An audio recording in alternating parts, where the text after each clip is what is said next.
But it has.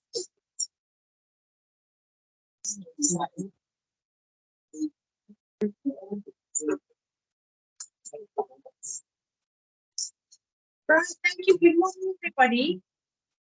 Nice to have you back. Last day today. I don't know if you felt like this, but I felt like it's really come around quite quickly. We say goodbye to each other on a Wednesday, and before we look again, it's the following Wednesday. And it's such a busy time of the term. So I'm really looking forward to concluding today, but thank you very much for your time. We've really enjoyed working with you, and we look forward to today. So we're going to start off just with a bit of a check-in this morning to see how you've managed your self-care. You know what happens to self-care when things get busy. So Sharon, have you managed any kind of self-care? Not as easy as last week because we haven't had holidays. Yeah. And it's very much a push to the end. However, I do even simple things like on Saturday I actually finally managed to get my garden done. And then I sat in it.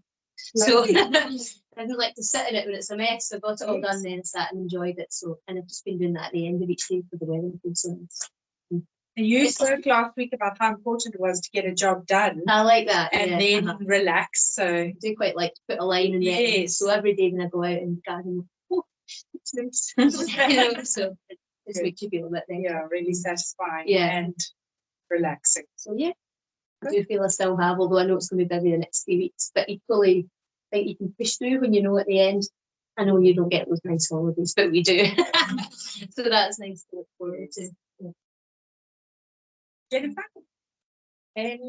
Jennifer's thinking hard. Not much. I did leave work sharp 4:30 yesterday to go and see my mum and her to celebrate her birthday. So that was actually lovely.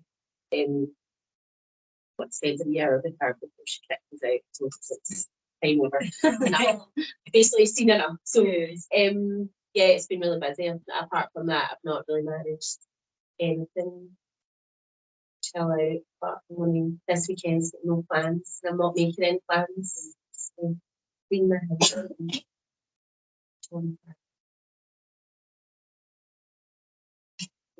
And still having games money. Definite time for self-care, but I noticed I was giving myself a very hard time about my mumming, and I just kind of tried to shut it down and go actually we're not just going to do that. I'm alright, I'm an okay mum. And so that was a formative self-announcement. Yeah. Sure. I what's happening. So when I was at work, I used to come to say, when I wasn't even face to face, I read and say, oh, by the way, washing machine delivered. I said, washing machine's here, and I fucking, by the way. Just threaded in the basket. Yeah, by the way. What is the exact that? I took a bunch of watching what this in the house, but I didn't think that. Then reply. So it's an also the mix is getting love the face. So it's the long time. Good. So lots of self-care planned.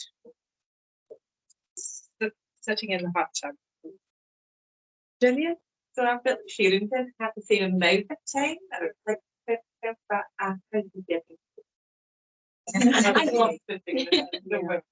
Can't wait to go to school. I mean, school get out that early. That's time of best. But this people outside. I don't know. I like to put stuff. Yeah, I like to Spending a little bit of time, to unwind and to warm up. Well, that's good. Sounds good. Gemma? So I had a really busy week last week towards the end. Our school shows this week, so it was quite full on. Stayed really late, so deliberately planned a weekend with nothing. My partner's a member at David Lloyd, and I'm not a gym goer at all. But you get 1 free guest pass a month. So there's an outdoor pool, and Saturday was school day, so we got up really early and just spent the entire day at the pool, and it was like being abroad. It was so wonderful. And I came out and I genuinely said, like, I actually just feel so I feel like I've had a mini holiday in this day. It was lovely, and kind of I felt like it's prepared me more for going into this week, just again staying late, very very full on. So it's been nice, and I felt like I had just one of those times where everything needed done as well. Like I needed to book a dentist appointment, a hair appointment, doctors. So I did all that on Friday, and I thought, right, okay, everything's sorted, everything's done. I can go in and relax. And yeah, I feel quite good for it. So it's Good. Alison? Yes, the relatively young system, because it's the same weeks and things in the work because it's the busy. And the weekends I have a lot of busy things on, but couple busy things. So I think we found it exactly and she got things that we really need. And then Sunday it was like our plan, it is sunshine. It's social time for mums and I was out with my couple of my best friends on Saturday. It's like the call of the village. It's the local village yearly kind of gala day. We all drift back and everything, and we had a great afternoon, and then often sitting in the garden to catch up. So relationships hold up your cup. Yeah. Right. Caitlin? I don't work on a Friday, but every Friday I work from home, doing things, catching up from the busy week. But this Friday, I decided no, I wasn't doing it. But we went into our day, tried to tidy the house and put toys in black bags, but they made their way back out the black bags. But it looked tidy for a wee while, and that was good. And then I went down for friends for lunch and tried to unwind a wee bit rather than working again. I think did you manage to squeeze in Yes, I'm a bit like you. I find it hard this week because the funding just feels like toddler stuff, so it's quite heavy going. But my self-care is always socialising and seeing like connecting with people. So we had a lovely Saturday night friends were coming from fight to stay over, and when we got both kids to bed, we had a kitchen disco. So we've not done in ages. And this is just lovely, you know. We've got the light, we ball thing on, and then one of us in the kitchen. We live in a terrace house, so you know, I got up in the morning. Neighbours hanging our washing out, you know. Do that thing when you take a tune each, you know, and you pick a tune each and you go on the YouTube or whatever. It's so much fun. Just I therapeutic listening to it. Music take a long while and just dancing. Oh, cool. It's just lovely. Yeah, kitchen disco. It sounds like fun. So important in this really busy time to prioritize tiny bits of self-care, whatever's manageable, relationships, letting our hair down, just building in a little bit of time so we fill up our own cups, because it's, as I said, the last stretch is important. So we asked you last week just to think about the graces and just to, if possible, glance through the Context magazine. I'm not sure if anybody managed in this busy time, but I wonder if we could just reflect on either of those or both of those. And Vicky, I thought I might just go back around the room. So I'll start with you. Yeah, I just managed to read the first article, but I managed to read that too. Yes, was a miracle because I was thinking about issues. But again, I just find, I think what this reminds me when I look at things like this is that I actually need to make a bit of time to my own professional. I need to do that. There's periods in my life that I've been dead, so that's it. You know, maybe I need to get back into it because I actually really enjoy reading.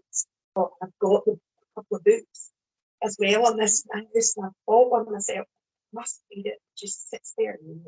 So I think I maybe need to start doing it. But just some of the comments in it just really, really helped. Found it really helpful in that interview. Yeah. Anything in particular that stood out in that article? I think it was just that I put the comment there at the end that the sort of three positive messages, I guess, was for that kind of announcement: the message of love and connection, the message of trust and appreciation, and the message of the willingness to help create a positive context helping the child contain and experience shame. And there was a nice example just again, and I guess I'm just always thinking about these autopilot statements and then speak. So, I know you hit your sister yesterday, I know I care about you, like highly ensure you get this, you can get this under control. Willing to help you and avoid getting into such situations. It's your sister is violence and it's so I think for me just having new examples of things helps I must need to write that down, which is help me to build up a sort of repertoire almost for myself. So just I'm thinking about my own daughter as well. Right, it's true. I find that really, really hard in the moment. So I'm starting to kind of empathise with if you're talking about parenting and over the weekend, you know, 3-year-olds and it can be quite challenging at times. And I never remember in the moment. I never remember to practice what I preach. I've said to my husband, it's funny when you're in work, you're in a completely different zone. And I'm really realised that than I am when I'm at home. I'm home exhausted and I know I do everything. I think you're saying that Tommy, I have moments like that. I'm such I'm doing everything wrong. You know, my husband and I try to sit with lights on it, but I just think again, and it just helps with some examples. So I think I'm going to, there's a couple other articles in it, stuff record that I want to do stuff. So you may start. So that's great. I really liked in that article the whole concept of the anchoring. Yes. You know, that Anchoring function. And it really made me think about that again. And, you know, I haven't really explored that recently. And, you know, what that involves. The whole idea of that anchoring. With, you know, the article speaks about, I don't know if anybody else managed to read it, but the article speaks about how the internet has become the predominant role model or feature, parenting feature for children, and how, you know, we have to increase our presence and really bring in that anchoring function so that we can teach internet safety. And we're going to chat about that a bit later. Yeah, no, it was interesting. Children had never before faced the deluge of temptations. It is parenting or supporting children in a different way. Yes. He even mentions that. Just says this is unprecedented challenge. So interesting. Perfect. So I glanced through a couple of them, but focused on the NVR whole system approach one, because I was interested to hear about that. So the wee bits of stuff out, the potential to influence at all levels of context and organisations, the bit about implementing parent groups. I always find it sticks in my head better when I hear firsthand. So like everyone who's speaking, the dad here is saying the mum was able to diffuse highly emotional frustrations by being calm and communicating with the points, and a minor miracle has just happened. So that kind of stuck with me. It was kind of mostly focused about the communication, I felt, was really standing out in this one. But the bit again that I know from our staff and in the school, the bit that I think we really need to focus on, it says the parents are starting to find it confusing because the staff were using the same that they read at the time, and that's going to focus then on the looking at the staff as well. And I had been speaking to Vicky about planting service day for our school and taking it forward. And it was kind of after we did a bit of that as well. So that shared language and shared knowledge of concepts. And, you know, we've got quite a few schools who are planning to take it forward, and a few schools who have taken some aspects of the NVR forward, and will come back with such amazing ideas. So we're hoping to be able to showcase some of those and share them. And then see what wonderful things come. What you were saying about the consistency of approach and language in terms of looking at whole school approach and sharing of language and context in there. Is there a way in which you can do some kind of awareness raising on this? You know, as a kind of, I know there's limitations of one-offs, but in a sense that we're sharing a language with the school, share without every parent going on an RNVR group as such, actually a general kind of voluntary session That would You be know, good, you might be putting yourself forward there, but I you think can't that's- say no. But I know that Kirsty did that at Houston. She did a Get Curious, Furious talk for the parents. Before that, it only when you did that, Yeah. and that have given for the I would say I would like not to be not to them together, and it just makes it happen. You don't like a lot of it. So, so it's almost like breaking it down into concepts and then really having lots of examples and having lots of that language. And of course, the language is dripping through in your chat meetings with parents, and you're sharing that information in any kind of child's plan and any record. So, you know, it's just about building that knowledge around that language. And once you have a shared language, you know, you've got that shared understanding. So important to think about it as a, you know, whole establishment change. The other big thing I think was about positivity, perspective. So that you had staff pupils, and I just want to start to think about myself a wee bit more and stay with the past, and even people today shape things from home. Again, I think we can be good at it, but then it gets stuck in the bag, and so I want to kind of promote that a wee bit more through this too. So shifting there from the old rewards or the old acknowledgement of you've done well to your relational gestures and to bringing that in. Mm-hmm. You know, we as an office staff are trying to do relational gestures for one another, and you find it quite difficult to think of things and to, you know, and people automatically think we've got to spend money and we've got to go and buy, and it's really not about that. It's about having that person in mind and just showing that you're holding that person in mind and re-establishing that connection. So there is a bit of practice around it. Support. Great, thank you.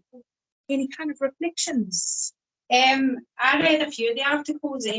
One of the ones I kind of jumped on was like, because when we were talking about MBR, we're all coming with from primary school settings and everything, was the fact being the MBR, like talking about children that haven't been able to kind of get up and leave the nest. So you're looking like at older kids as well. Yes. So I really kind of hung on that and like looked up stuff. Not the fact being I've got a 25-year-old still at home, but so yeah, and also the fact like totally straight away, like the whole mentioning Martin Luther King jumped right out of me. I love the whole American civil rights movement thing. It's something I've always been interested in. Working in high schools, and used to like I'll go in the history classes to sit. So it's the thought that actually he was practicing that then with the non-violent sit-ins and everything, and it's actually just to look back and that worked. Do you know, he managed to get like a whole movement going and NVR, and you don't realise you've been seeing it and everything your whole life, and it was just so interesting in that. So yeah, there was a few kind of what they were saying as well, a few things picked out, and those two were that dependence later on. And Lisa touched on that today too. But yeah, certainly that really builds on that. Yeah, the political framework. It's always interesting to understand where it comes from. And then of course how we've shaped it. So, you know, Renfrewshire have been on quite a journey to look at how to marry NVR strategies to our nurture. Because some of the initial thoughts and some of the initial training that we went on didn't always align. So, you know, and it's evolved. You know, Uri Weinblatt's work on shame, that shifted the whole sit-in to a sit-with, shifted how we do things. So it's ever evolving. But I think that understanding where it comes from really does create that background in history. Perfect. Alison? Yeah, it's very in the loving school, actually, in June. Loving school, I thought was really thoughtful thing, hardy for quarantine. And I like the statement you cannot make common love. And it's choice. I thought it was really good work finding it and talk about loving the hard time. And I thought that's, you know, you can see sometimes it gets the point that are. If we can't want that child for whatever reason, trying to just sort of report there, it was because it needs to be one. I thought it was quite good for the clear wiser with that. So, the shame article I picked out, I found that we're talking about that attack briefly yesterday, that struck the face and last night. I just thought it's quite a significant fact, obviously, before our process. I don't think it's something we would talk about in school, like actually name it if it's probably shame, which I thought, I'm sure that's a whole conversation to have. I thought probably something about getting embarrassed or, avoidance or different things. We don't actually name it, and I go, feeling shame, get like a bit really more burden in schools. And I was thinking about it, I thought, why? I thought it was maybe more of a negative thing. So we talk much more about, the pride and trying to put all that positivity and sort of like a positive emotion. I thought about how we grow on a daily basis in school. You're talking about proud of yourself and recognising that. And then I was thinking about how the children cope with that. And it was what them can't handle the praise in public or private.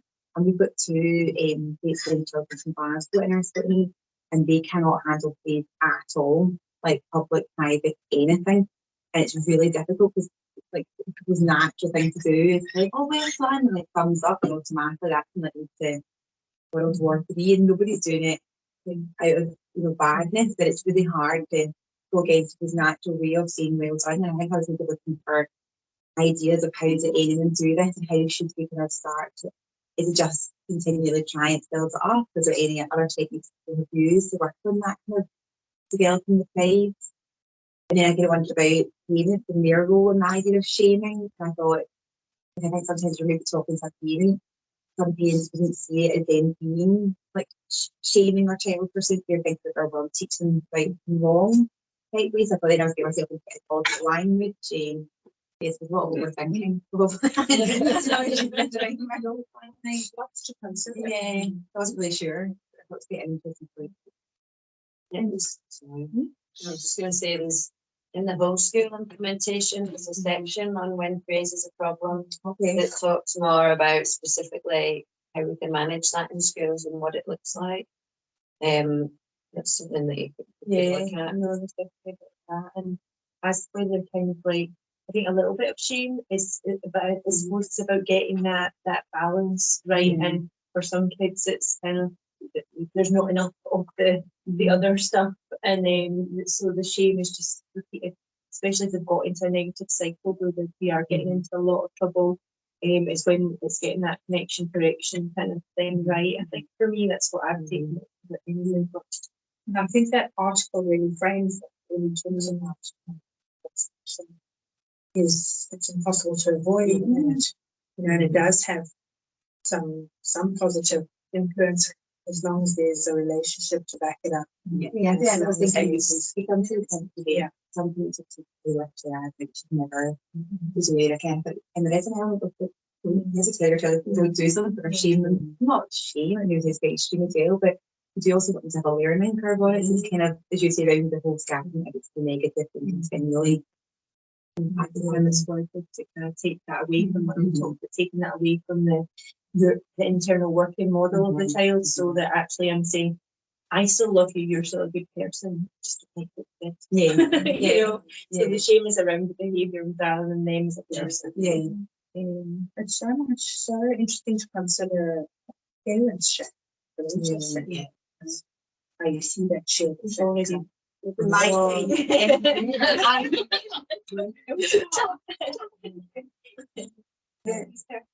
I think that first article that's where he kind of talked about the experience of shame is always unpleasant but not always harmful. And that's kind of stuff to me that like on the person. And it's something happen to their child. For example, I had a friend yesterday playground because of something that happened. And it's trying to explain to understand why you're dealing with it in a particular way. So that's why I think the whole school thing needs to be addressed for us. So I had quite a difficult conversation trying to make this parent aware of why I did what I did and why I was dealing with it without what she wanted to do. Is it quite interesting that's really the shame of the community we have and how people open up? I was thinking about like getting things. like I've had to leave them and you're meeting other mums and then you've got that WhatsApp group and someone that, you know, they fed their child waffles for 2 days in a row for every meal because that's all they could eat. And then someone said, things like a vegetable in a week. So there's like a commonality, but people just tell someone else they can have that open up. If that's really for families in are that isolated, it can then be that inner shame, just like eating them up about exactly things, but obviously there's something much more. Yeah, I think when it comes to the supporter session, with the parents have to realise that there's a lot of shame and impact because there is no one around. They haven't been able to have a conversation to say that they're as they are. You know, there's quite a lot of healing in telling a family member or telling a friend that getting them support and also just sitting in the group and hearing that you're not alone. Yes. So yeah.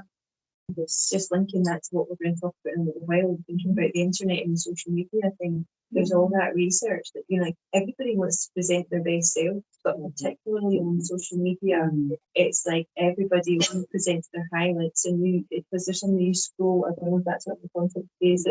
You scroll when you're at your lowest and see everybody's life, and you actually believe that that's kind of like how they live their life all the time, and their kids are perfect, and they're, you know, I heard that while you continually live your blooper reel.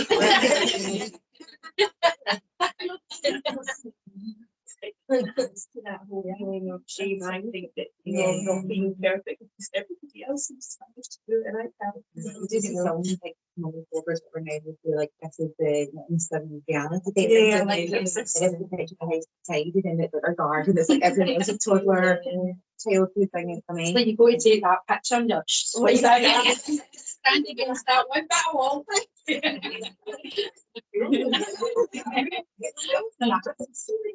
I want people to see you that, you know, on the outside of it's great. Yeah. It's turn. You want to present your best self. Jen, any reflections from your side? There's no shame if you haven't read the articles, by the way. I had a wee nosy at a few of them. Two kind of struck me, one being around interventions for refugees and the other being shame. I have had refugees in my class, I don't this year. But there was just a few kind of wee tips that I kind of took note of. One of which was increasing predictability in the announcement. And it talked about the fact that children coming from quite negative backgrounds might not react in the way in which we think. The announcement can actually create panic, fear. So it talked about almost kind of creating a kind of notion to the child of, you know, we're going to have this announcement. However, we will then continue with our day as planned and kind of let them know that, you know, this isn't something to be worried of. They said that like announcing the announcement in order to prevent a traumatic response. So the example that I noted down was, hi Marissa, good to see you here in your room and hope you're fine. Please stay here for a while because in a few minutes we will briefly join you to tell you something. Afterwards, we will have dinner together and start eating activity. And I definitely, as I say, I don't have refugees in my class, but there definitely are a couple of kids. I'm like, that would be relevant to them, and they would definitely be the type that would very quickly respond in a negative way and not see this as a kind of helpful intervention. So I thought, oh, that's definitely worthwhile thinking about. Like yourself, the shame article as well kind of struck with me. And it was based around the language that we use, that we don't always necessarily realise can be shameful to the child. So key phrases that I kind of noted were, you know, always, never, all the time, and it seems like we're just constantly getting on the child's back, and it can be perceived as quite accusatory. So again, there was an example, and it was like, right now we feel hurt, we don't want to hurt you back. We're very concerned about your relationship with your brother. We'd like to talk to you about it. And it kind of was a natural invitation. It highlighted the parents' feelings more than you've done this, you've done that.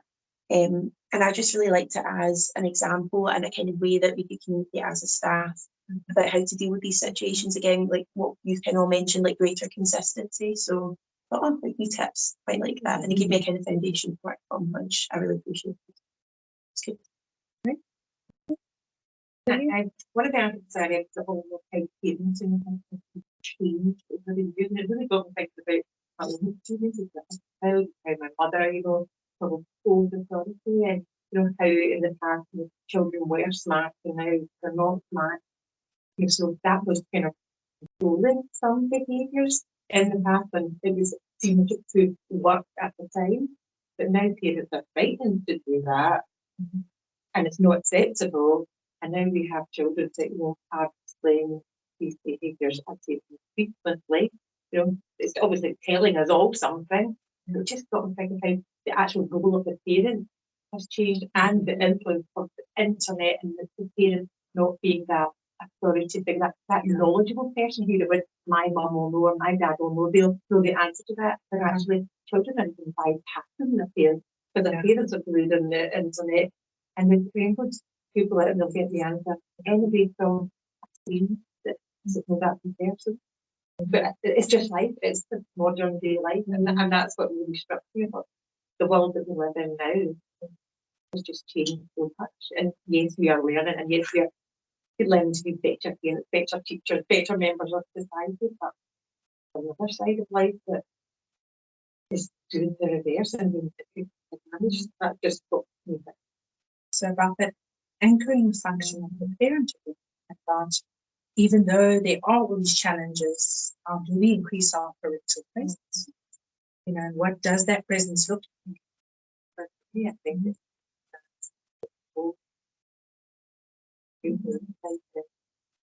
guilty myself. I didn't take home, I didn't pass it for the business, and I do that one. But they didn't tell you, and it's like, well, 25, 23, to do with his mum. I would have do it from children younger. I consider it a win. I think in the job we do now, it's just like they have to learn. I don't know if it's at school or push it away, put some boundaries. I have to say mum properly. Because they were talking to me and I was Mine said to me, don't say because it means you're not listening. Sorry, and that actually helps me become more present. That isn't even doing what, that's just trying to get the washing done and so they're telling me rabbiting on. Did you see in the news this week about the Apple goggles? And I just thought, God. And it was like, it's okay to have them on, and then you can still see your child or somebody in your house coming to you with the goggles on. And it was like a video of the future. It was all walking around in the house with goggles. My son, 25, talked about physical physical and what are you doing? He's what's on about. He's actually going inside the car. He's opening it. He's doing things, or he's changing and tweaking. He's on the computer doing something to change the car, and then it comes back up, and then all people who are in the meeting all around the world fill in the car. And I'll see this is happening like, hey, is it a good thing? What this is back? And another one. But that's all within your own house. Yes, working from home. I mean, it's amazing, but it's mind-blowing as well. Yeah. How it affects. It's just sorry, I had this vision of us all sitting in a house with goggles on watching it on TV. And even that's what they were kind of promoting Apple and saying you can all have your own goggles, and it means you can all sit and I thought, but then we're not talking to each other because we're all and it's bad enough at the minute with the phones. Actually, they put some goggles on. You're totally zoned out from anchoring or And a being setting present. tool is that you can still see your child. Yeah, she didn't come up with me, like, talk. She started chatting to me, where to go? This is bizarre. So I think that in terms of anchor and present, all those, out of our control technological barriers that actually make it hard to be present. If your eyes aren't even, there. Actually, for our parents and our parents' parents, that wasn't an issue. We didn't have that, and that's why it's so interesting thinking about how the role of the parent has changed over just our lifetime. And I can't believe that we didn't have the internet, didn't have people we can tell, and they're just like, what? I think that that's had a huge shift in society, because parents don't actually have role models of good parents, if there's such a term. But present, anchored parents, we don't have that anymore. It's been changed over time.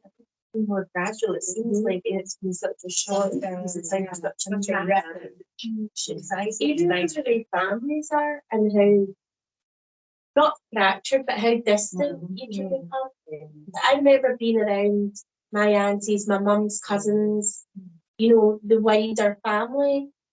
But my kids don't have that because we physically just don't have the time. And, you know, we see people at weddings, big get-togethers, but and Cara, my daughter, will always say to me, when's the next big party? Like, when's the next 40? When's the next 50? It's like, another 2 years. We'll see them in 2 years' time.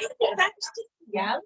But interestingly enough, in that time, Oma interview, that first article speaks about the fact that parents are the loneliest they live, and the most isolated. So, Because I thought, because my mum always refers to me as you guys have got it so much, you know, you're in a sense, I have a better relationship with my mum than she had with her mum. You know, we hang out more than, you know, it's a completely different, and my relationship with my daughter then is that I feel more connected than it was between my mum and her mum. You know? So I thought it was interesting that you said parents are more isolated, and I kind of get that, but then I think There's something that comes about internet and that's the really just going how lucky are we as parents to get to be the first generation that are breaking the trauma cycle or whatever, the generational trauma cycle. And we also get to do it as the first generation of no village. yeah. It's actually quite interesting. Technology changes that they're all years back to work, they're working on things so different for all the getting third parents, like wasn't a mum works, but getting up the same like finger type. So but lots of people now in the art happening to that and filmmakers and deal with technology they don't understand. So rolling around and then everything else. It's here back to your point, like it's so different. I think it's the way it reminds us that it's not or it's not the discipline element of it, just the logistics of being and I think it's interesting then to consider how do you increase your presence and how can you be present with all of those components playing a role. That socialising as well, because I think how it's hard to keep up with friends when you're trying to do everything else. And so you can see why people might do the right thing, because you think you should be more easily accessible because you can WhatsApp it with friends from pick up next morning or whatever, but actually not the same as the actual connection with it. I think sometimes families as well are more geographically spread out. You know, people go and have, you know, if you go off to go to uni and then you start your family in a different town or city or even country sort of thing. And then you can, so I think sometimes friends are becoming the new family. I suppose when you're looking at uniting, it's sometimes, yes, it's great if you've got a family and they can support, but for some people you have to think out the box and think about, right, who is around that can be your support network here, because there maybe isn't always the obvious ones. Linda? Just scanned, but the one actually I just scanned was like the eating disorders. That's quite interesting because just purely because that had impact us, not necessarily now, but it has impacted my family. When my daughter was younger, she still has an eating disorder, but never go away. But it was just really interesting about how they approach that instead of being such a big process. It was very structured. Now, those cycles that they used in terms of interesting to consider, you know, working out was the anger or the eating that came first. So quite a lot. Quite an interesting way to adapt MVR. Things are interesting. Because it becomes a huge thing. You know, that you take particularly this last. Thank you. Mine's the one I should be really interesting. So it was about an adaptation program. It was beyond parenting and started on producing, and it's about this therapist who was working with a young woman, and her past, she had been through neglect, abuse, she was showing all these distress behaviours, and she had quite a lot of labels put on her and diagnoses put on her. And he talked about how having those labels and those diagnoses fed this narrative, and that became the perpetuated narrative that anybody coming into contact with this person was fed and subsequently took on as their viewpoint of her. And this woman never really got to feed into other people's perspective of her because everybody already knew about her. She had dyslexia, so she was not very good in school. She had some type of borderline personality disorder. She had all of these things, and she was broken in all of these different ways. And that was the view that people took on her. So parents, when speaking to the professionals that were given all these labels and diagnoses, then formed their opinion of her based on that. And anytime she tried to speak out about any of her situations, she was really minimised and shut down because, well, you're just angry because you've got this disorder and you've got that. And she never got anyone really kind of supporting her from her viewpoint of seeing her or hearing her. And he gets her into therapy and he starts looking at all the resilience factors that she had and all the kind of reframing things and saying, well, actually, that's righteous anger because you were abused, it was this, that, and that thing. And he works through it all with her to the point where she actually then is really empowered and she totally flips it and she makes an announcement to her family. So instead of everybody looking at her as the problem and we need to fix you, she then sits her family and her network down and goes, actually, I'm making an announcement and I'm no longer entertaining that narrative. I'm not accepting that I can't get angry because of the neglect that you showed me or whatever. And actually, you're all going to have to get on my page now. And she then lined up supporters for her who would kind of hold that space where she got to be angry about what went on and they got to kind of stand in her place and witness people that were still trying to perpetuate that narrative and say, no, enough's enough. And at the end of it, she was advocating for people that had been in similar situations as her, and it was totally flipped down. I just thought the two things that kind of struck me were how often in school do we help perpetuate a narrative about a child? How often do we just take what the previous teacher said and go on, they're going to do hard work? And how often, very little, do we ever get to see a child empowered to the point where they can stand up and say, no, I understand myself so well that these are my needs. This is why I'm acting the way and I need you to do this. If we could get children to a point, I think that would be amazing and so much powerful messages. So I love that so much. So I said to Jennifer, have you read it? And then about 2 hours later, I printed it for you. You didn't actually read that one, so It's really, really interesting. It really struck a chord with me. I really enjoyed it. so that always applies to what we call NVR in reverse, where the person in the center then uses the NVR to guide everybody else around them, and and does it backwards. So yeah. I think the narrative culture is really important for us because of some of the behaviours our young people display when they're distressed.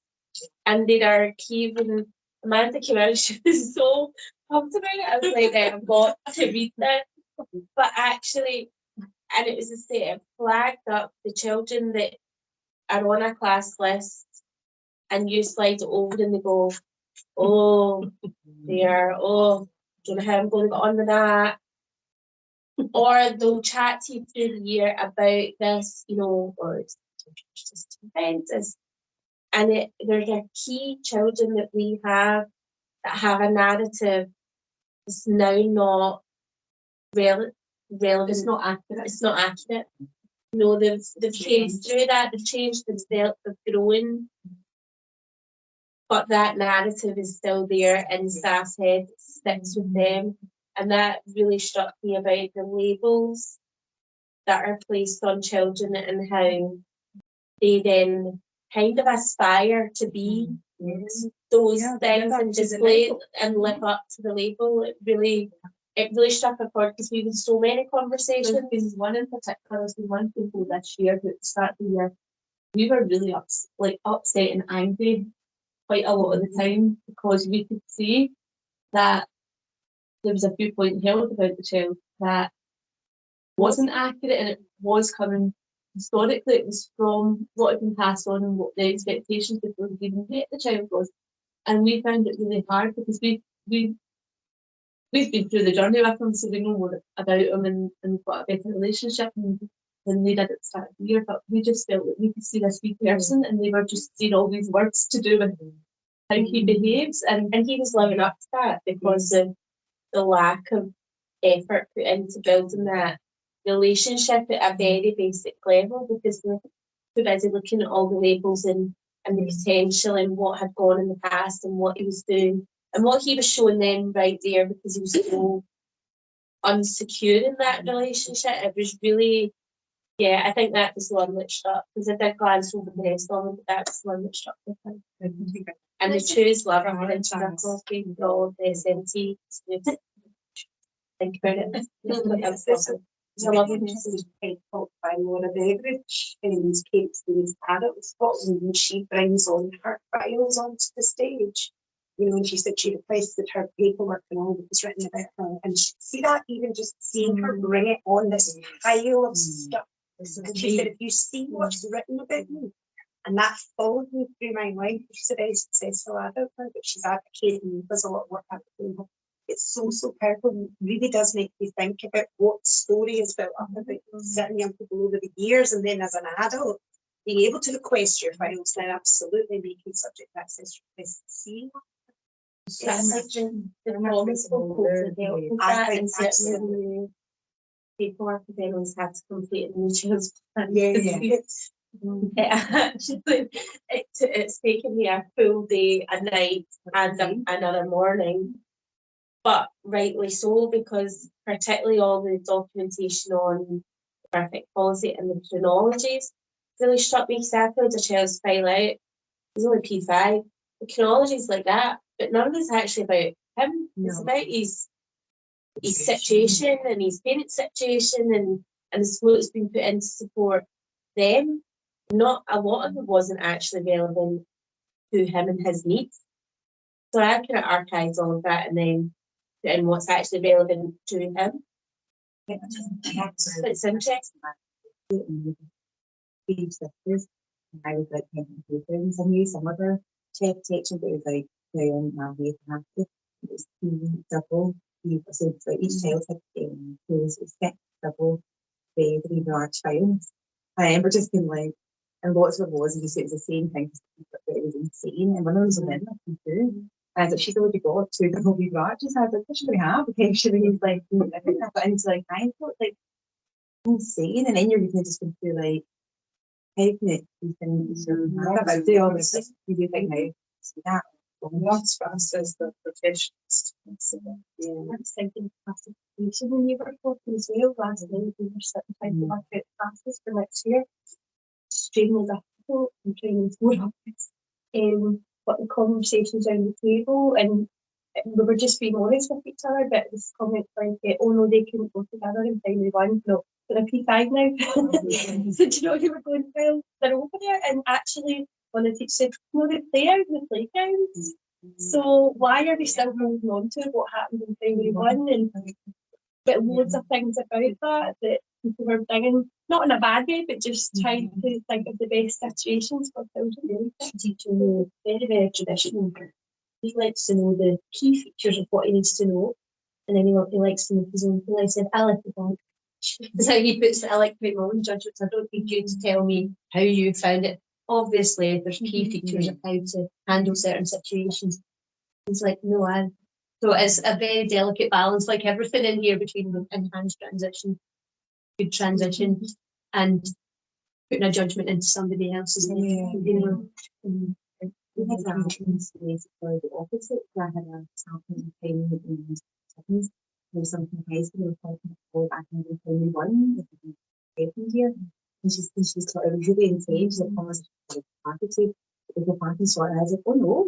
And I was like, that's a part. I guess this is a total different child that she was describing now. So it's kind of the judgment. And she'd see her face, which is like, I don't believe a thing you're saying, Alison. This kid was not like that. And I was like, absolutely not the same as you. So it was, really kind of like a more pleasant one for me. And I suppose it was good for her to hear positive things, but her judgment was like so different fun, And I think it's really hard to break that cycle, and it's taken us a year. And I would Just on say that. we have broken that cycle, and the next person won't have the same view because they're not seeing that perpetuating cycle every day. You know, of them. This, but I think it's very important thing that we need to consider working in, just not on a specific child level, but on a wider talking about why did behaviours and labels and opinions follow a child, and are we actually getting to know that child? If that's been helpful for them to get into state of you know, the fact that even in the community becomes like a barrier and but they've been able to that's them as and that kind of space. It's the same adults living maybe Russell or you know, there's that stigma around some of the places that they've been kind of like it is part of their identification and I mean, we've even seen it at meetings where it's been something that's been mentioned, like Mary Russell has been mentioned 3 years ago, and people still hold on to that and think, well, if it was mentioned then, it means it must be where they should be now. And you think, well, no, it might have been mentioned then, but who mentioned it and why? And what are the actual needs here, rather than a conversation that happened God knows how long ago. It's kind of that what does one teacher need to know about needs? So it's to your point about children and people having some power over, control over what information is shared about them and what they're teaching us in a way that's about me, that's protective and resilient. So it can be changed now. we had a new person within stage in 3 years ago. Well, because they're now heading into their secondary transition. Now I popped into school to see another. And the school were making sure that this young boy had an enhanced transition to high school because he'd been at River Brain 3 years ago. 3 years ago. And the wee boy is like, he's done amazing. Like he's phoned, his mum's out really unwell. He managed to phone 999. You know, he is on it. And they were still, and I was gobsmacked, you know that? I mean, they must have known by my face because I was just like, oh, can't even go there. Because it was very much, well, he's been a price of humans and enhanced transition. I think, no, 3 years ago he's moved on and he's shown you how well he can do. There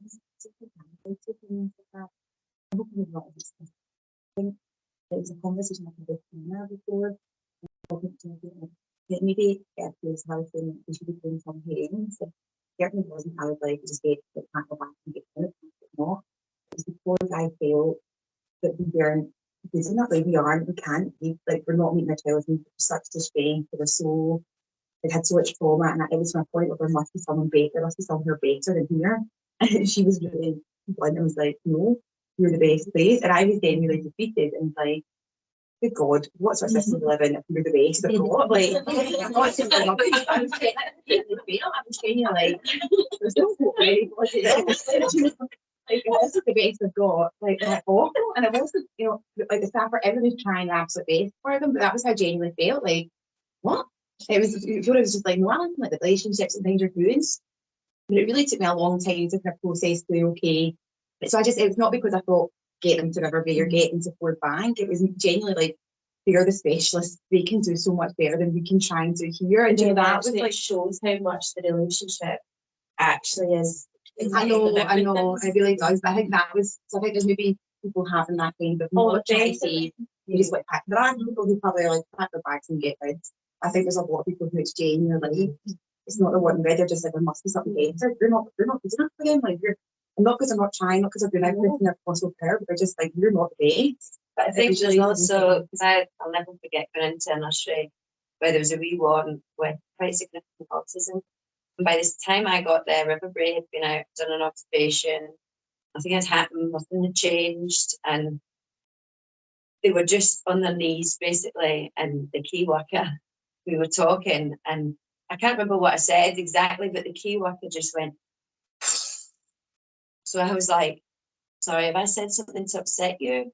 And she's like, well, just not meeting his needs. And she got really quite emotional.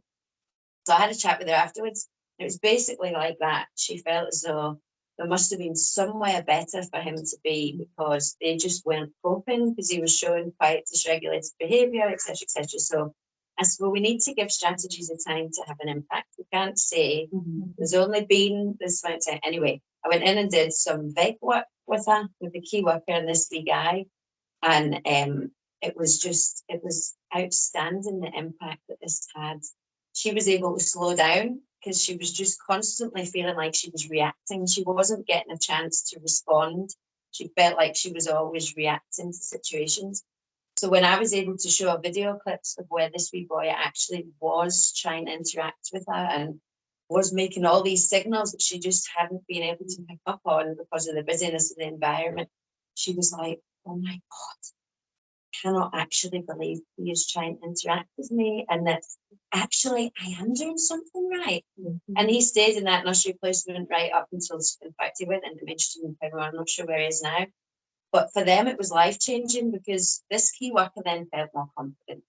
So she then interacted with him in a very different way than she had before, which then rubbed off on all the other staff because they thought, she can do it, and we can do it. And even the manager on listen meetings after that would say, do big, do big. But it wasn't even so much, big just helps you really fine-tune and show people the relationship they've got that they don't realise that they have, especially with additional support needs. I think it can be more difficult to see at times.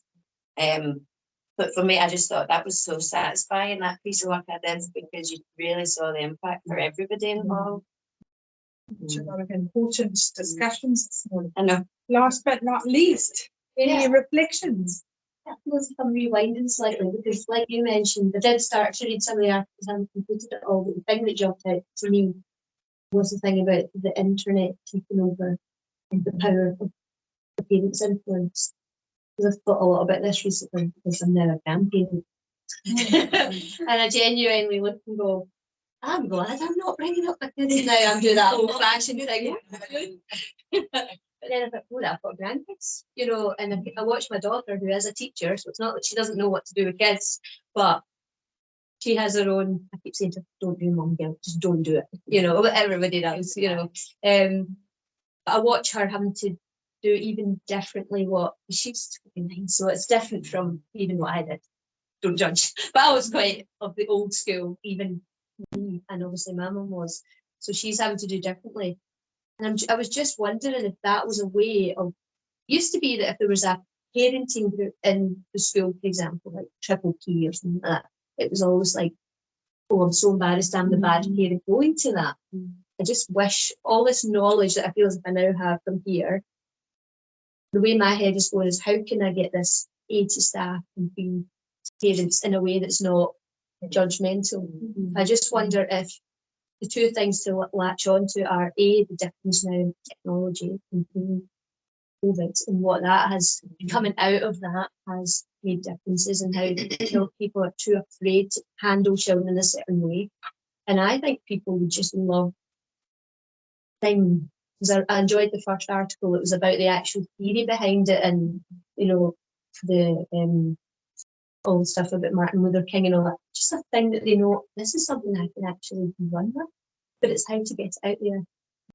Because you do something, we've got a parental engagement or an improvement plan for next year, do that better. And you might get a few interested to come along. How do you get it out? Because I feel if it was better for everyone at that level, then that impacts into the school, maybe not firefighting all the time. I've just spoken to so many parents recently, well, I don't know. You know, so I know there's the groups, that small level, but is there any way of a wider message about capitalising on the power of social media? Because we all sit on our phones. I mean, my Instagram is just full of people telling me how I can be a better mum. That's really what it is. But we've got Twitters for schools and everything. What if we had Twitter account that was then for shares? Might not want to call it RNVR, but positive parenting or whatever, just something that we were not sure, I don't know. but we were feeding in those wee one-liners, or I'll look at these ones, like, when your child is doing X, here's 3 better ways to X, and then you flip through it and you're like, but like something like that where it's quick, it's easy to access, it's flashy, and it's quick reads, it's a quick Even scroll. autopilot Something- statements, like there's times that even I'm kind of, I don't know what the best thing to say or do right now. You know, so if you had something you just said, yeah, said or did, because you've got one that if you say anything, you know, it's the right. Well, I'm told. I just love all these one-liners. I've been typing them all in, but I just feel I now have this little treasure trove of I know this to a limited degree, obviously. Yeah, I'm just thinking people are on their phones constantly. Yeah, and yeah. you're more like to reach them. If you think of the campaign with influencing minds, like a whole world was influenced to do a certain thing. We could maybe have some kind of You know, campaign. there are loads of podcasts, there are loads of books, there are loads of articles. We are looking to really improve the Ren 10 website with lots more NVR information. We're a generation, our parents are on the whole really wanting to do the best, you know, we really want. And we do poster campaigns again, we learned that from COVID, so newsletters and all that, it's like nobody reads them, we think, so everything's kind of in posters or big message. And yet I still haven't, did you know about Ren 10? I've put out about e-tech and all that. No. You know, I don't know how you get that without actually directly talking. Then they write it down, go, oh, I'll go take that. But still, people are so busy that it comes onto their. Yeah, what do they say? People can watch a video for 3 seconds and then they lose interest. And so it's almost like your one-line campaign that hooks people in. Anyway, these are all Yeah, thoughts, I think. We are going to talk about the internet a little bit more later.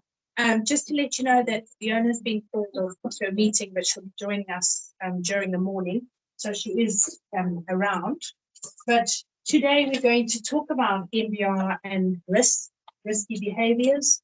So self-harm and suicide, and then internet safety, which we've already touched on now. We're going to bring in Michael McClelland from Ford Bank. He's going to talk a little bit about violence in schools. And then we're going to do an activity around managing skeptics. So when you go back and you're sharing all this information and people are skeptical, then you're going to have the tools to manage that. And then this afternoon, we'll talk about safeguarding, working with parent groups, and then mapping a bit of a plan for your practitioner inquiry and for future involvement in NVR. So we're going to unpack all of that today, a nice busy day, and we'll get through to that. So I'm going to hand you over to Kira, and she'll pick up from there. Thank you very much. So the first bit this morning that we're going to look at in terms of our presentation is self-harm and suicide and how NVR can support us with that. So as you can imagine, most parents will respond to this area when we think about self-harm and suicide with either anxious paralysis or confrontation, because it is so worrying. What we do know is both those approaches aren't really supportive and won't help anybody to move forward. So what NVR can do is offer that framework. And I suppose that picks up what you were saying, Linda, about the eating disorder and NVR actually offering a framework for decisions and things that you say, and a thinking behind how you might try and respond in situations like that. And as we know, it is about supporting the parent, and it's about looking at the parent and thinking of them in terms of how they're responding as the focus for change. And that's always the case with NVR. It's about those adults round about the young person. So it doesn't change when we think about self-harm and suicide. And what we really need to make sure we flag up here is that it should always be in collaboration with other professionals. So we wouldn't say use NVR instead of referring on if you felt that that was appropriate. So if you felt they needed to receive psychological support or anything like that, therapy, you felt that was appropriate, you would still go ahead with that side as well. What NVR does is it just offers us that framework for supporting the parent around about the situation rather than focus on the child and the young person. So this is a study that was done by Moma and Dan Dahlberger back in 2015. And I suppose I'm highlighting this today just as it was one of the pieces of research that really took my notice and really made me think about it. So I thought I'd highlight it for you today as well. And it's not that we're suggesting that this typical sequence is something that you would go off and do, but it is an interesting read in this area. And basically, they wrote this sequence in response to self-harm and suicide, and it's a way of helping parents to cope with suicidal threats. So the paper presents the view that self-harm and suicide should be viewed as relational communication acts. So they're not about an illness or a problem within the child, but it's about that relational impact, about the difficulties that it might cause within that relationship and those connections. So there is a quote here that I'm going to read out to make sure that I get it right. But they, Oma and Dahlberger, view children and young people's self-harm, suicidal acts and threats as being violent communication acts that destroy their own and their parents' lives, and how these acts or threats, implicit or implied, and they would add perceived, can be a unique, coercive power and manipulation and intimidation, and essentially the ultimate last word. So it's about trying to change the thinking around the self-harm and the suicide as being about the relationship and relational impacts that it can have. And one of the things that I did really like about the focus of this paper was how it highlights all the NVR supports that we know and that we know have worked in other situations, how they can actually help with that containment and anchoring, as we've spoken about already. So it helps the parents move from that helplessness to that presence. So it gives them that framework of a way to respond that increases their presence, so that the helplessness and that anxiety around the self-harm or the suicide doesn't take over, and it helps them to build their presence in that way. It also helps us shift from isolation to connection and support. So it offers a way of parents to talk about it not to be put to the back as something that we don't speak about because we shouldn't speak about it. It helps them to reach out and think about the unite and their framework of support. It also helps in those escalatory cycles where when anxiety takes over or we've gone into the fight, flight, freeze response, where we might respond, we'd let our brain kick in and our response takes over. It helps offer that element of self-control and a way to manage that through the NVR. It also helps us to move from submission and accommodation to resistance. So as you can imagine, in these situations, there might be quite a lot of accommodating behaviour because parents are anxious about what if I say something and then something happens. And this gives them a way to actually resist the behaviour rather than to encourage accommodation. And it also helps to move from that distancing and hostility to care and support. So it flips the lid in thinking about how to support the child or young person through the situation. Other areas to think about in terms of what parents require support with when we're thinking about self-harm and suicide is how to cope with the fear and stress induced by the child's actions on them. So it's a way of helping the parent to think about how do they manage, how are they going to manage with the feelings that they're having in response to the situation. We also need to think about how to support the child and young person to resist the threat of self-harm and suicide. We need to think about how to manage in a crisis. So we need to help the parent think about what will they do in a crisis situation. And alongside this, NVR parent coaching can be really useful to support and to minimise their own conflict where this is a factor. And it also helps with that self-control. So control of the self, with the aim being to improve communication and strengthen parental authority. So it's about, again, just thinking about that. Parents feeling really helpless, and so they feel as though they're doing nothing and they're accommodating in quite a lot of situations. NVR will provide them with a framework of thinking about, well, how can I improve my communication? What relational gestures can I still be doing? How can I support our relationship and ensure in this time of real crisis that we continue to be connected? Despite inside, I feel like, I think it was Vicky when we were talking about that, you might on the outside look as though everything's fine, but on the inside you're flapping. NVR gives a structure around that so that we can have those autopilot statements, those things that we are going to say in a response in a situation where we're highly anxious. Does that make sense? Does that form part of the parent groups or as a general in the mainstream? Or is that a specific parent group? So I would say it's more specific, and it's maybe, I'm not even sure about a group, being honest. I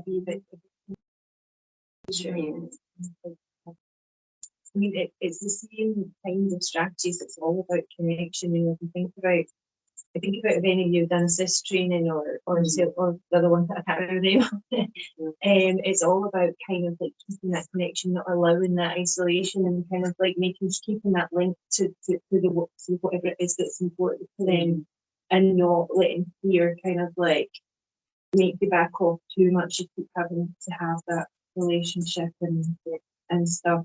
As well as in the fast food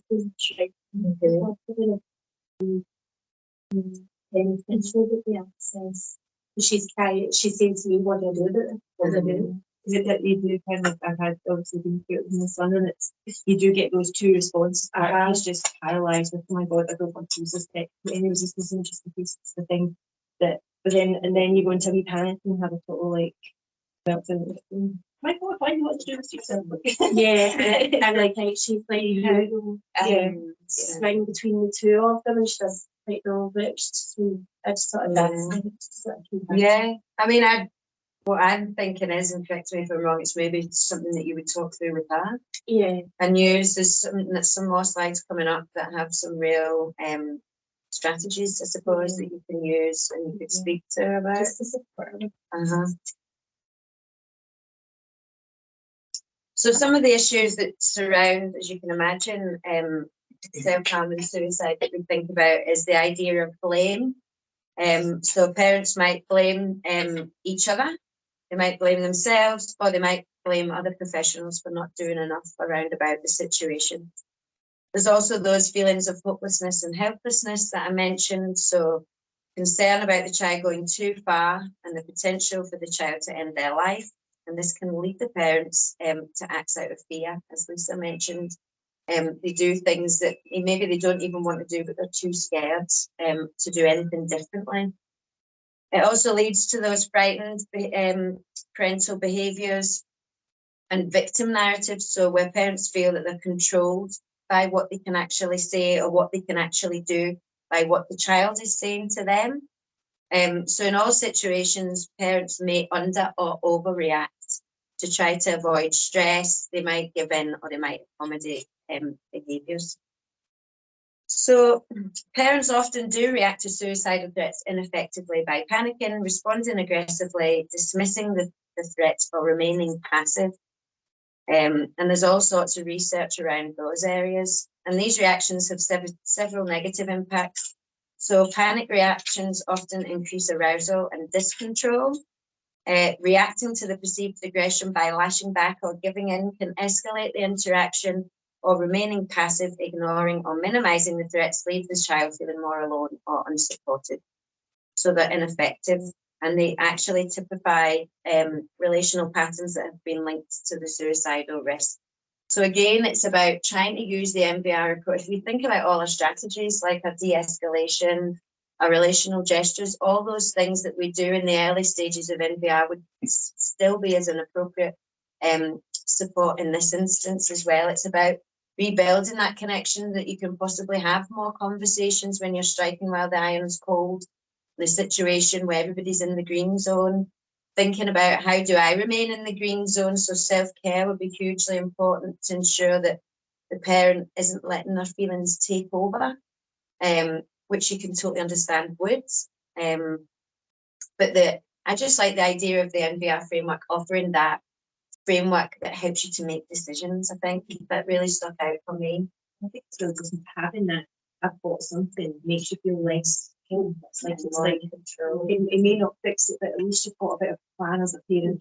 Whereas before I kind of linked up, well, actually NVR, it was just very nice to do it at that point. It's happening. it was like, it just made you feel a little bit of reassurance. It's like, at least I've got a starting point of where to go, you know, because before that, you're just kind of floundering. That wee bit of security to doing something. Imagine again, and what kids would take the internet the first day. We don't always get the right thing from that. Anybody who's Googled their onion or whatever. Well,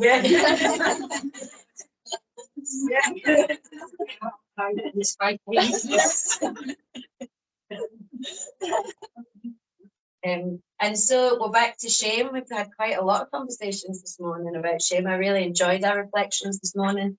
And again, we need to think about, well, how does that relate to self-harm and suicide as well? Because it plays a huge factor. So feelings of helplessness connect with those ideas of shame. So parents can feel a great deal of helplessness, which then triggers that shame response. And then they also might feel shameful because they feel as though there's a stigma related to mental health issues, or that they feel as though the parent, they're failing because of the situation and what their child is saying to them or harming themselves, etc. And as we know, then shame can be managed in really unhelpful ways, because it is a really emotional response to situations that can then escalate us, and we go into all those patterns of behaviour that we really don't want to, that we know don't help, but that just get flipped on. So self-harm and suicide can also be ways of managing shame. So it can be a response to the shame that the child or the young person is feeling as well. And now if we're thinking then about the RNVR approach, so shame is more usefully managed by recognising and acknowledging the presence of shame. So you might have a conversation around that. You might have a conversation with the adult or the parent around shame being present and that possibly being a trigger for these feelings. Next, you might think about supporting the parents to build up the child's ability to tolerate shame. So we spoke a bit about that this morning, that gradual exposure to elements of shame that are manageable and that are supported. As Lisa was saying, it's about that support network and the connections and the relationships around there. So you might not necessarily build that exposure up in a school setting. If the child is withdrawn a bit from school, you might think about what is the most protective environment, or it's not about the most, it's where the child perceives to be most protected possibly, so that you know that they're able to handle shame in that situation. Does that make sense if I said that around the right way? And also helps parents to avoid comments or feedback that might come across as critical. So it helps give them some language. We've talked a lot again this morning about the importance of language. And it was like, I'm not sure if I've used this example here, but when I was trained with Childline, we were told never to ask the question why, because it came across as judgmental to children. So it's more about asking questions about what's happened and round about the situation, rather than why did you do that? Why did you feel you had to do that, etc., etc. So it's about helping the parents come up with the autopilot statements that might not have such a critical lens to them. And we need to support parents to develop ways to relate to their child in a non-evaluative way, and which then increases their presence. And that's thinking about, again, our relational gestures and our connecting comments, things that we can say that offer a connection, that we say on a continual basis as much as possible. And really important behind the element of change within self-harm and suicide and RNVR is that transparency. So parents need help to find ways to raise issues, to speak about what's happening, to speak with others, to unite with others, to have support around how they unite. So your role might be helping the parents to think of how to have this conversation with dad. Maybe it's never been mentioned with dad, that'll be my goal. And all of these things. And then we also need to help to formulate this into their own announcement.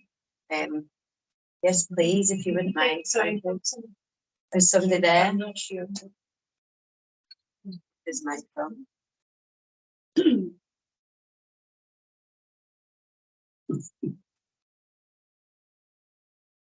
So here's an example when we're thinking about how to be supportive. So it's about round-the-clock protection with the help of supporters. So this is us going back to vigilant care and thinking about how do we use vigilant care in these situations. Again, that links with your assist training, I think. Not that I'm saying you would need that, but it's just about How are you going to be around? What is your, if they have suicidal ideations and what the next step might be, how can you support that through vigilant care? How can you make sure that the plan is disabled? And it's about ensuring that that is then present in the announcement, and you would inform the child. So I'll just read out the example. What you said earlier about killing yourself is very serious. We love you, and as your parents, it is always our job to keep you safe.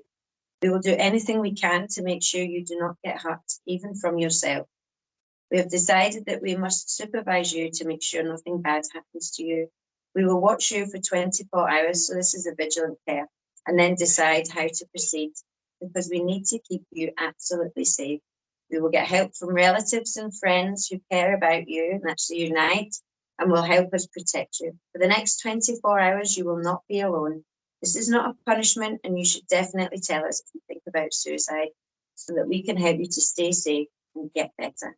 And for me, that kind of gives me a few goosebumps even just reading that out, because you can see the real love sandwich in there, the real support that's round about that message, but also the critical stance that is in that. It's that vigilant care, that 24 hours, and you're making that statement to the child that you will be there. And I can see how that would be really helpful, because you're thinking about, this is a plan, as Lisa says, it's a statement round about the situation, so the parent feels as though they are taking control, which would then help increase their presence. So it's also about creating a supervision schedule. So that might be where you use your supporters as well, about who can help, who can be around after school, who can be around at night time. And it's extremely important to ensure connection remains.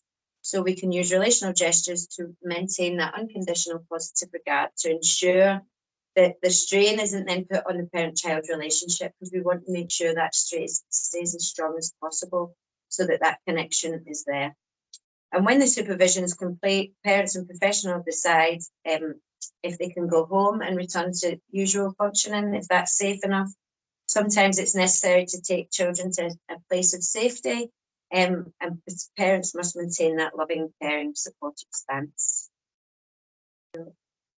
Heavy topic. About the announcement is like the chances are that they're going to have to do vigilant care, and if they don't tell the child what it is, because we were they got, you know, with us 15, 16 years, what's about all phone cables, all sharps, all everything, because they really thought he wasn't joking around, and that was a major escalation for him. It's like, I'm not in a prison. I'm kind of like, who the hell, you know, like, and that just became like, he went from being just totally withdrawn to being totally explosive in that way, because we hadn't thought, and I'm still learning about NPRs. I didn't know everything about it at that point.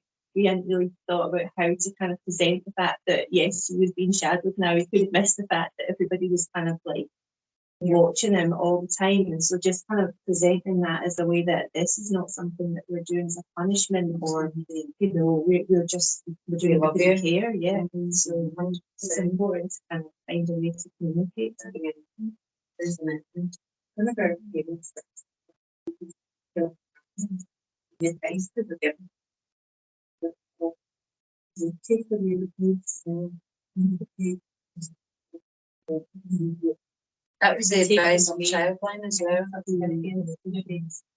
Interesting, because that was the advice that I used to have, because I worked with adults with mental health severe and enduring mental health difficulties before I came into teaching, and then came into this job. And that's exactly, so I had a lot of clients that would ritualize self-harm and stuff, and they felt more safe and secure when they had the things with them. But I think CAMS obviously take a different approach. They have kind of got the evidence that shows that actually having free access for children and young people to these things kind of like makes the likelihood of them actually present, so maybe accidentally more harm than they even intend. Because I kind of had that whole conversation with them and got told that was kind of like, so I'm just saying, like, there can be different messages out there. So yeah. Yes, I sometimes think in terms of that influence around for young people with self-harm, that's meeting a need, isn't it? But it's about how we help them to get that need met in a way that's not as harmful as So, you know, I think there is a lot of mixed messages out there, and it's very, because you hear, I've heard things, instead of going that way, go that way, you know, and you think, well, and that, you question that, and then, but a bit like you were saying, if you remove stuff without a sense of a connection and vigilant care, then that can be true. So then people are saying, well, leave it, but then you leave it. So, It's a mindfulness, and that's why it's so terrifying. I think because I think you're thinking if I get this wrong, something happens. Like, am I going to look back and kind of go, or I should have taken that advice, did that thing, because I was given both of them, and I had to choose one. You know, And when you're in that situation, you're not in panic mode. You're not state to be able to cut out what actually, in a rational way, you wouldn't listen to, because you're just so stuck in the cycle of preventing. It's almost like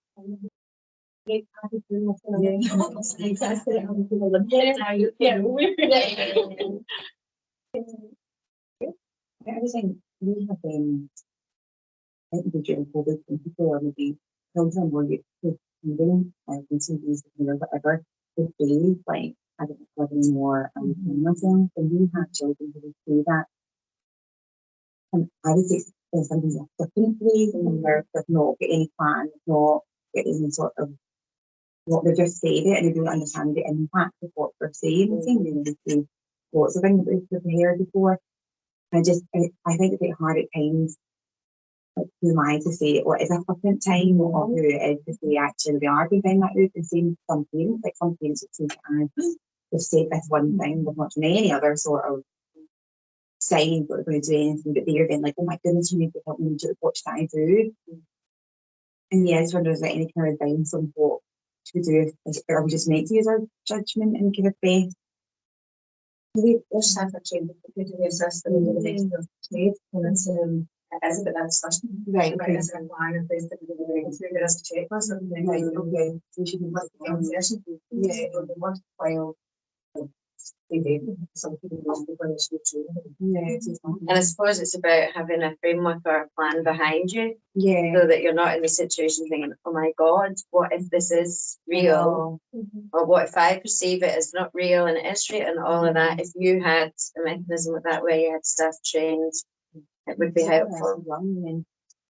And other parents who also been planned, especially kind of again, people support, you know, just one matter like 10, 15 days to back and forth in the same plan. But the advice is then if they've not done anything yet, wait till they've done something. And the parents then are just like, what do you mean that's a wait until they've done something? Like, and yeah, again, I don't think they've obviously meant it in that way, but that's obviously their process. Is that way? People who are actually jumping out windows and on their back face, and they're struggling to access the plans and that's after several actual offences. It's like rather they need to support that. So that's the kind of answer I get. They're extremely overwhelmed and stuff. I think it's been like the I parents think if we're an extreme concern at that time, it would be we'll have to take challenge if it send it to the that's what I'm saying. that's what the advice is that we and I think kind of like for anything that's been emergency sort of thing, it's getting in like the famous that it's it's an emergency when you're really thinking of the things.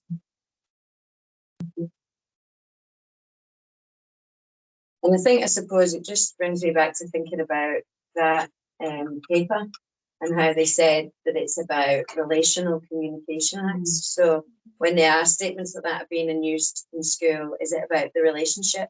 Yeah. And is there more we can do around about that? Because it's about the impact the child or the young person thinks it's going to have on the adults round about them. The children sometimes it's not things, and and you're not judge about the rest of the children. I think you see it when the other parents are like kind of essentially heard this and they have these conversations and too young, like they understandably don't want their child to be exposed to that sort of violence. We thinking about their friends and I think some parents of a 12-year-old who's never mentioned self-harm or suicide in our household, and we've not been affected, thankfully, by that. She knows what self-harming is and what suicide is from TikTok, Insta, our friend. It is the chat about it amongst people her age is phenomenal. To be open about mental health and things that people say shame, even admit it. So in some ways there's a pause behind them, but it's just such a fine line, isn't it, for everything? So I think at that age to have all that, it kind of blew my veins and the innocence is a girl that joined the group and she used to self-harm. She was like peace in him, like sitting on her parents. I usually went to safeguard and was yeah, and she's getting help from there. And it was just so run of the mill that actually for us I think it's much more shocking to hear about because that wasn't the chat when we were 12, but that's where the internet and all the social media stuff is really.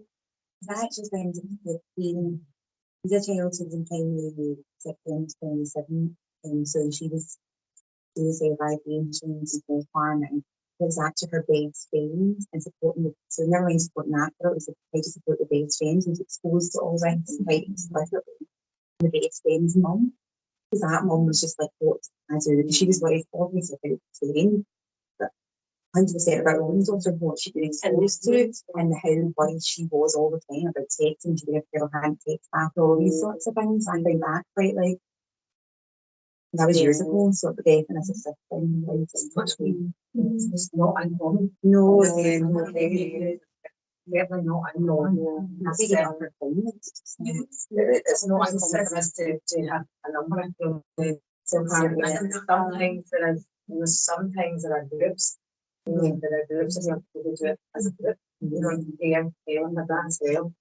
So, It's worth checking offers Safe Talk and Assist. I know it's trainings offered 2 full days, and Safe Talk is also offered. And I suppose the idea in an ideal world would be that at least one person should have some training in school. In a secondary school, I think you're talking and that's not, it's kind of suicide first aid in terms of, it's not about it, it's about developing that a safe plan.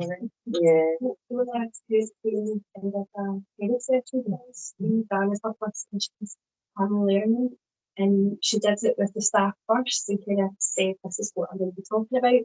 And one of the things was I was children going to a YouTube video remember for a while it was like taking my mom to and I appropriate videos. It was seeming like a children's one and thing. And she spoke at that and she's a picture of what we got smacked and they were all kind of going, oh, I just like them playing the iPad and getting really aware of that one. And I would say again, like me as a teenager, I didn't know anything that was going on. So you can still be surprised when parents are feeling that way, but the internet is scary.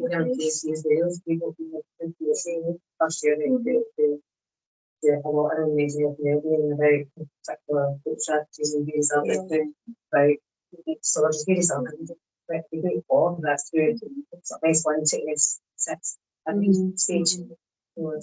And there's that campaign of the dads as well, the whole thing for prevention, most children get crisis deciding families and rooms around curricular and universal curriculums.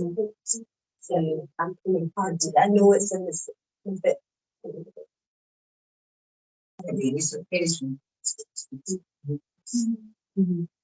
So yeah, I think we're running slightly behind. So we'll just stop for a quick coffee break if that's okay, and then toilet stop.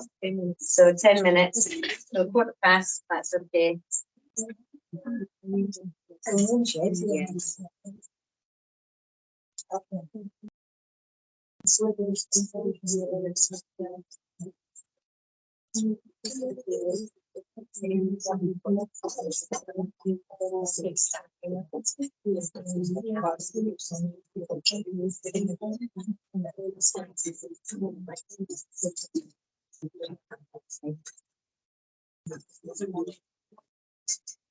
Yeah.